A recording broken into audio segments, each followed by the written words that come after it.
साहब ये बताइएगा क्या मंजरनामा आप देख रहे हैं आने वाले वक्तों में, अगले 3 दिन में?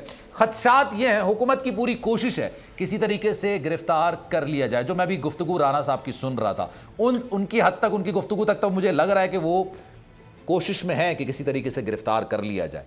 What do you think sir, आने वाले 3 दिनों में कुछ मामला गड़बड़ होता हुआ नजर आ रहा है आपको? देखिए, राना साहब तो जब से वज़ीर दाखिला बने हैं वो हर चंद दिन के बाद गिरफ्तारियों की बात करते हैं और वो शेख रशीद को गिरफ़्तार करने की बात करते हैं, वो पीटीआई के रहनुमाओं को, इमरान खान को गिरफ़्तार करने की बात करते हैं और वो कहते हैं मार्च करोगे तो फिर पहले से ज़्यादा तैयारी से हैं। वो अपने एक टारगेट के ऊपर हैं और वो उससे बिल्कुल नहीं हटते। अगली बार जब भी बात करते हैं 2 कदम आगे जाते हैं। अब चूंकि मामला अदालत में चला गया तो राना साहब के हाथ से, इख्तियार से बाहर चला गया।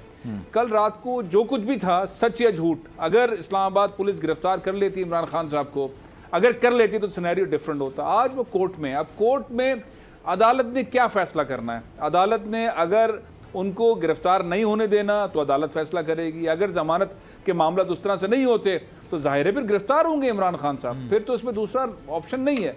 अब तो राना सनाउल्लाह साहब के पास एक गेम बार है। अब अदालत का एहतराम सब करते हैं, हम सब करते हैं, हर पॉलिटिकल पार्टी करती है। फैसल करीम कुंडी साहब ने यही फरमाया, मेरे ख्याल में बिल्कुल दुरुस्त सिनेरियो है कि जब अदालत का फैसला आएगा उसके बाद ही अगला रुख पता चलेगा कि क्या करेंगे। अगर अदालत कह देती है और उसके बाद भी इमरान खान साहब गिरफ्तारी नहीं देते तो फिर सिनेरियो अलग होगी।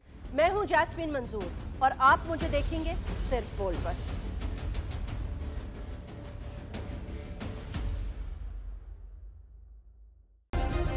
सब्सक्राइब करें और बेल दबाएं ताकि कोई खबर रह न जाए।